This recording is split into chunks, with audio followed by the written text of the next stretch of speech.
आखिर कौन थी श्री कृष्ण की बेटी और उसका विवाह किसके साथ हुआ? मित्रों, भगवान विष्णु के 8वें अवतार श्री कृष्ण की प्रेम लीला से लेकर उनकी 8 पटरानियों के बारे में पूरा जगत जानता है। लेकिन क्या आप जानते हैं कि नंदलाल की एक पुत्री भी थी जो एकदम अपने पिता गोपाला पर गई थी? आखिर कौन थी वह? आइए जानते हैं। नमस्कार मित्रों, एक बार फिर से आपका स्वागत है हमारे चैनल संस्कृति दुनिया में। वीडियो में आगे बढ़ने से पहले हमारे चैनल को सब्सक्राइब अवश्य करें, साथ ही बेल आइकन जरूर दबाएं। साथ ही साथ कमेंट बॉक्स में जय श्री कृष्ण लिखना ना भूलें। चलिए करते हैं ज्ञान की बात। मित्रों, महाभारत के अनुसार भगवान श्री कृष्ण ने विदर्भ के राजा भीष्मक की बेटी रुक्मिणी का हरण कर उनसे विवाह किया था। आपको बता दें कि श्री कृष्ण ने ये हरण रुक्मिणी की इच्छा से किया था। आपको बता दें, रुक्मिणी ही श्री कृष्ण की 8 पटरानियों में सबसे पहली पत्नी थी और उन्होंने ही सबसे पहले श्री कृष्ण के वंश को जन्म दिया। रुक्मिणी ने 10 पुत्रों को जन्म दिया जिनका नाम है प्रद्युम्न, चारुदेष्ण, सुदेष्ण, चारुदेह, सुचारु, चारुगुप्त, भद्रचारु, चारुचंद्र, विचारु और चारुथ। और इन दोनों ने एक पुत्री को भी जन्म दिया था जिसका नाम था चारुमती। चारुमती का वर्णन भागवत पुराण में बहुत कम है, लेकिन बताया गया है किसी भी पुराण ग्रंथ में श्री कृष्ण की बेटी चारुमती के बारे में कोई विशेष रूप से नहीं बताया गया है।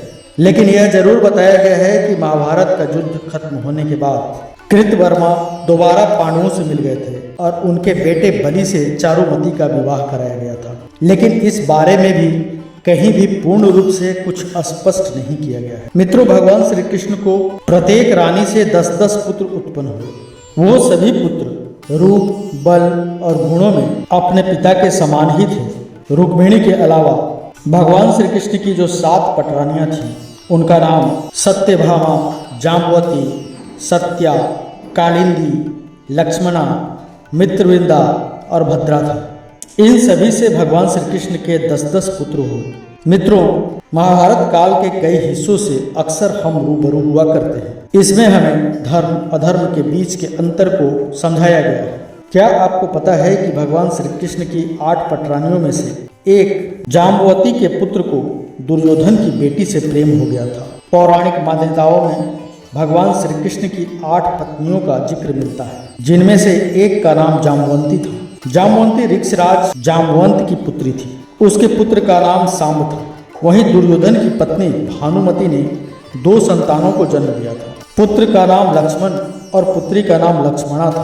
पुत्री के प्रेम प्रसंग से अनजान दुर्योधन श्री कृष्ण से चिढ़ता था।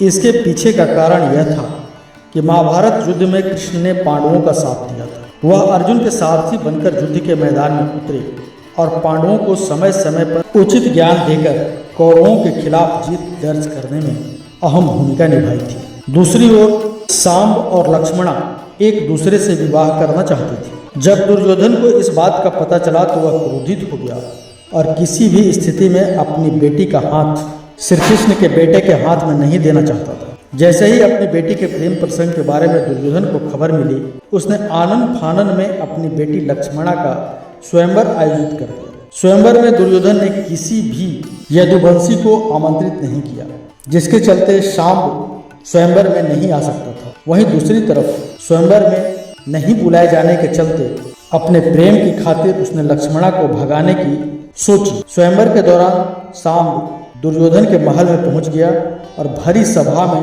लक्ष्मणा को उठाकर अपने साथ ले गया। दोस्तों, वहीं श्री कृष्ण सांब और लक्ष्मण के विवाह के पक्षधर थे। भगवान श्री कृष्ण अपने पुत्र का दिल नहीं तोड़ना चाहते थे, इसलिए उनको उन दोनों को अलग करना एक पाप समान लग रहा था। सांब लक्ष्मणा को भगा ले गया। जब यह बात दुर्योधन को पता चली तो वह उनका पीछा करते हुए अपनी सेना के साथ वहां पहुंच गए, जहां पर कृष्ण के भाई बलराम भी मौजूद थे। और उन्होंने दुर्योधन को समझाया कि सांब और लक्ष्मणा एक दूसरे से प्रेम करते हैं, इसलिए उनका विवाह करवा दिया जाए। शादी होने के बाद श्री कृष्ण ने सभी गिले शिकवे भुलाकर दुर्योधन से सांब और लक्ष्मणा के प्रेम और उनके विवाह को स्वीकार करने की अपील की। श्री कृष्ण ने दुर्योधन से कहा, उनके शत्रुता का असर उनके बच्चों पर नहीं पड़ना चाहिए। श्री कृष्ण की बात सुनकर दुर्योधन मान गया और फिर सांब और लक्ष्मणा को आशीर्वाद दिया।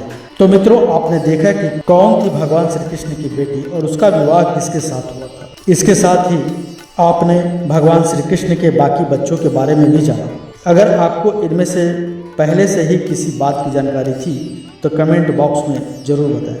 आज की वीडियो में बस हम इतना ही कहना चाहते हैं। हम उम्मीद करते हैं हमारी वीडियो के जरिए आपको आपके कई सवालों के जवाब जरूर मिल गए होंगे। अगर वीडियो पसंद आई हो तो इसे लाइक करें, हमारे चैनल को सब्सक्राइब करें, साथ ही साथ शेयर करें। मिलते हैं अगले वीडियो में एक नई खास जानकारी के साथ। तब तक के लिए देखते रहिए संस्कृति दुनिया।